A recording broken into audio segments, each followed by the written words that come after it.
So നമ്മളിപ്പോൾ നോക്കാൻ പോകുന്നത് ഈ 12a ആൻസർ ആണ്. ഓക്കെ, അതായത് ഇലുസ്ട്രേറ്റ് the use of range in Python. അത് ജസ്റ്റ് ഒരു ഡയറക്റ്റ് ക്വസ്റ്റൻ. അതായത് നമ്മൾ ഈ ഫോർ ലൂപ്പിലൊക്കെ യൂസ് ചെയ്യുന്ന, അതായത് എത്ര വരെ, അതായത് നമ്മളിപ്പം ആ ഫോർ ലൂപ്പിന് ഒരു ലിമിറ്റ് ഉണ്ടാവുമല്ലോ, അതായത് ഇപ്പം ലോവർ ലിമിറ്റും അപ്പർ ലിമിറ്റും അതൊക്കെ നമ്മൾ സ്പെസിഫൈ ചെയ്യാൻ വേണ്ടിയിട്ട് യൂസ് ചെയ്യുന്ന ഒന്നാണ് റേഞ്ച് എന്ന് പറഞ്ഞിട്ടുള്ളത്. ഇതാ അപ്പോൾ ഈ ഒരു കേസിൽ ഇപ്പോൾ നമ്മളിപ്പോൾ ഫോർ ഈച്ച് ബസ് ജസ്റ്റ് ഇതൊരു വേരിയബിളാണ് ഇൻ റേഞ്ച് ഓഫ് ഫോർ, അതായത് 4, അതായത് റേഞ്ച് ഓഫ് ഫോർ എന്ന് പറയുമ്പോൾ ഇപ്പോൾ റേഞ്ച് ഓഫ് n ആണ് നമ്മൾ സ്പെസിഫൈ ചെയ്യുന്നതെങ്കിൽ നമ്മളെ ഫോർ ലൂപ്പ് n-1 ടൈംസ് എന്തോ എക്സിക്യൂട്ട് ചെയ്യും. അപ്പോൾ അത് നമുക്ക് റേഞ്ച്, ഞാൻ ഇതിൻ്റെ എക്സാമ്പിൾ കാണിക്കാം. ഓക്കെ, അത് ഞാൻ ഇതിന് തിയറിറ്റിക്കലി പറയാം, എന്നിട്ട് ഇതിൻ്റെ എക്സാമ്പിൾ പറഞ്ഞുതരാം. ഓക്കെ, സോ നമുക്ക് ആ റേഞ്ചിനെ 3 രീതിയിൽ സ്പെസിഫൈ. ഒന്നാമത്തെ വെച്ചാൽ അതായത് അപ്പർ ലിമിറ്റ്, അതായത് റേഞ്ച് ഓഫ് 4 വരെ, അതായത് നമ്മൾ ഈ ഫോർ ലൂപ്പ് എത്ര വരെ ലൈക്ക് ഇത് എക്സിക്യൂട്ട് ചെയ്യണമെന്ന റേഞ്ച് ഓഫ് 4 കൊടുക്കുമ്പോൾ ഉദ്ദേശിക്കുന്നത്. ഇപ്പോൾ ഇവിടെ ഈ ഒരു ഇതാ ഇവിടെ കണ്ട, ഇവിടെ ഇപ്പം റേഞ്ച് ഓഫ് 1,5 കൊടുത്തിട്ടുണ്ട്. ഈ 1,5 എന്ന് പറയുമ്പോൾ നമ്മളവിടെ ലോവർ ലിമിറ്റ്സ്, അത് എവിടുന്ന് സ്റ്റാർട്ട് ചെയ്യണം എവിടെ നിർത്തണം എന്ന് എന്ത് ചെയ്യുന്നുണ്ട്, സ്പെസിഫൈ ചെയ്യുന്നുണ്ട്. ഓക്കെ, അതുപോലെ തന്നെ നമുക്ക് റേഞ്ച് വേറൊരു രീതിയും കൂടി സ്പെസിഫൈ ചെയ്യാം, അതായത് 3 വാല്യൂ കൊടുക്കാം നമുക്ക്. അപ്പോൾ ഫസ്റ്റ് വാല്യൂ എന്താ, ലോവർ ലിമിറ്റ്. രണ്ടാമത്തെ വാല്യൂ എന്താ, അപ്പർ ലിമിറ്റ്. അപ്പോൾ മൂന്നാമത്തെ വാല്യൂ എന്നത് എന്താണ്, ഒരു ലൈക്ക് ഒരു സ്റ്റെപ്പ് കൗണ്ട്, അതായത് ഒരു കൗണ്ട് വാല്യൂ, അതായത് സ്കിപ്പിംഗ് വാല്യൂ എന്ന് വേണേൽ പറയാം. അതായത് ഇപ്പോൾ ഞാനിപ്പോൾ ആദ്യം എന്ത് ചെയ്യും, സപ്പോസ് പ്രിന്റ് ചെയ്താൽ ലൈക്ക് അടുത്ത 2 വാല്യൂസ് സ്കിപ്പ് ചെയ്തിട്ട് ആയിരിക്കും അടുത്ത വാല്യൂവിന് എന്ത് ചെയ്യുക, പ്രിന്റ് ചെയ്യാം. ഓക്കെ, അപ്പോൾ ഇതിൻ്റെ എക്സാമ്പിൾ കാണിച്ചു തരാം, അപ്പം നിങ്ങൾക്ക് ഇതിൻ്റെ കൺസെപ്റ്റ് ക്ലിയർ ആവും. ഇതാണ് ഫോർ ലൂപ്പിൻ്റെ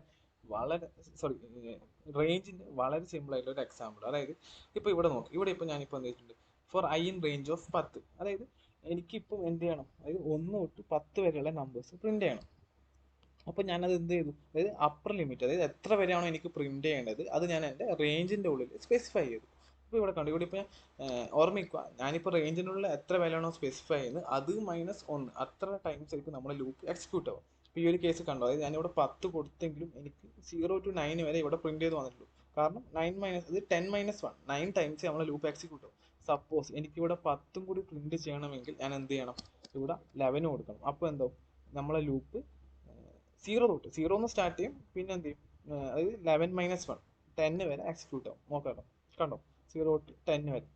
എനിക്കിപ്പോൾ 11 മണിക്ക് ഞാൻ എന്ത് ചെയ്യണം, പോട്ടെ എനിക്കിപ്പോൾ 15 വേണം. ഓക്കെ, 15 വരെയുള്ള വാല്യൂസ് പ്രിന്റ് ചെയ്യണം. അപ്പോൾ ഞാൻ 15 കൂടി ഇൻക്ലൂഡ് ചെയ്തിട്ട് വേണം പ്രിന്റ് ചെയ്യാൻ. അപ്പോൾ ഞാൻ ഇവിടെ എത്ര സ്പെസിഫൈ ചെയ്യേണ്ടത്, 16 വേണം സ്പെസിഫൈ ചെയ്യാൻ. ഓക്കെ,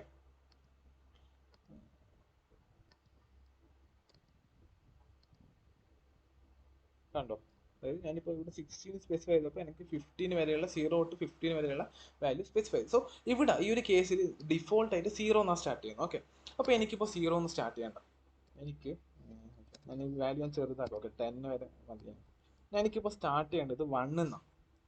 ഓക്കെ, എനിക്കിപ്പോൾ 1 എന്ന് സ്റ്റാർട്ട് ചെയ്യണം. അപ്പോൾ ഞാൻ എന്ത് ചെയ്യും, എൻ്റെ ലോവർ ലിമിറ്റും കൂടി ഇവിടെ സ്പെസിഫൈ ചെയ്യുന്നത് എൻ്റെ റേഞ്ചിൻ്റെ ഉള്ളിൽ. അപ്പോൾ ഇതാ റേഞ്ചിൻ്റെ ഉള്ളിൽ ഞാൻ എന്ത് ചെയ്യുന്നു, എൻ്റെ ലോവർ ലിമിറ്റ് സ്പെസിഫൈ ചെയ്യുന്നു, അപ്പർ ലിമിറ്റ് സ്പെസിഫൈ ചെയ്യുന്നു. നമുക്കിത് റൺ ചെയ്ത് നോക്കാം.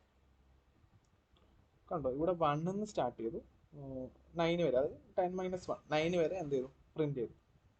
ഇനിയിപ്പോൾ എനിക്ക് 7 സ്റ്റാർട്ട് ചെയ്യണം. അപ്പോൾ 7 എൻ്റെ ലോവർ ലിമിറ്റ് ആയിട്ട് കൊടുക്കുക. ഓക്കെ, അപ്പോൾ കണ്ട 7, 8, 9. എനിക്കിപ്പോൾ 10 കൂടി വേണമെന്ന് വരുന്നുണ്ടെങ്കിൽ 7, അതായത് റേഞ്ച് എന്ത് കൊടുക്കുക, 7-ഉം 11-ഉം ഇടയിൽ കൊടുക്കുക. അപ്പോൾ 7 പ്രിന്റ് ചെയ്യും, 8 പ്രിന്റ് ചെയ്യും, 9 പ്രിന്റ് ചെയ്യും, 10 പ്രിന്റ് ചെയ്യും, 11 പ്രിന്റ് ചെയ്യില്ല. ഓക്കെ, അപ്പോൾ മനസ്സിലായില്ല. അപ്പോൾ ഇത് എന്തിനാണ്, ഇത് ഓക്കെ ഇതിൻ്റെ ജസ്റ്റ് കാണിച്ചു തരാം. അതായത് ഇപ്പോൾ ഡിഫോൾട്ട്, അതായത് ഞാനിപ്പോൾ ഒന്നും കൊടുക്കുന്നില്ല എങ്കിൽ എൻ്റെ ലൂപ്പ് സ്റ്റാർട്ട് ചെയ്യുക 0 എന്നായിരിക്കും, 0 to അപ്പർ ലിമിറ്റ് വരെ. ഓക്കെ, ഇതാണ് ഫസ്റ്റ് കേസ്. രണ്ടാമത്തെ കേസ് എന്താ വെച്ചാൽ, ഇപ്പോൾ ഞാനിപ്പോൾ 2 വാല്യൂ സ്പെസിഫൈ ചെയ്യുന്നുണ്ടെങ്കിൽ ഒരു വാല്യൂ ലോവർ ലിമിറ്റും അടുത്ത വാല്യൂ എന്തായിരിക്കും, അപ്പർ ലിമിറ്റും ആയിരിക്കും. ഓക്കെ, ഇനി അടുത്ത് നോക്കാം. അടുത്തത് നമുക്കിവിടെ ഒരു വാല്യൂ കൂടി കൊടുക്കാം, അതായത് 0 എന്ന് സ്റ്റാർട്ട് ചെയ്യുന്നു. എനിക്ക് 10 വരെയുള്ള നമ്പേഴ്സാണ് വേണ്ടത്. ഓക്കെ, പിന്നെ ഞാൻ ഒരു സ്റ്റെപ്പ് വാല്യൂ കൊടുക്കുന്നു. സ്റ്റെപ്പ് വാല്യൂ എന്ന് പറയുമ്പോൾ ആദ്യം ഇവിടെ പ്രിന്റ് ചെയ്ത് വരുന്ന വാല്യൂ എന്താ, 0 ആയിരിക്കും. 0 കഴിഞ്ഞിട്ട് ശരിക്കും വരേണ്ട വാല്യൂ ഏതാ, 1 ആണ്. പക്ഷെ 1 വരില്ല, പകരം 0 കഴിഞ്ഞിട്ട് ഒരു സ്റ്റെപ്പ് കൗണ്ട്, അതായത് 0+2. അപ്പോൾ 0+2, അത് കഴിഞ്ഞിട്ട് 2+2, അങ്ങനെയാണ് ഒരു 2 സ്റ്റെപ്പ് ഇൻക്രിമെന്റ് ചെയ്ത് പോകും.